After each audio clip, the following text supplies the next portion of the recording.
Yeah, so the question was, why is Sweden so innovation dense, so good at creating unicorns? I've actually asked a lot of founders and investors in Sweden this question.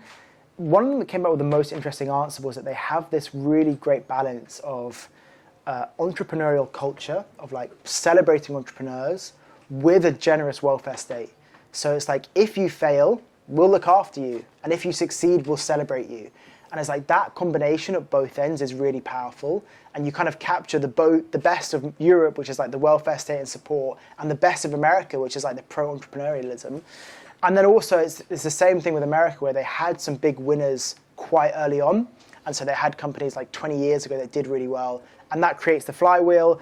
And it's really small. So you have this incredibly dense ecosystem where all of the top founders know each other.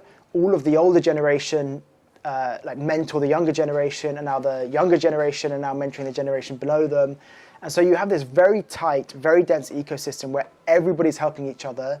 All of the money that they make, they're reinvesting into the ecosystem as angels. And so you've just, you've got this really powerful flywheel, this great welfare state, and this great culture. And I think it's just created this amazing ecosystem.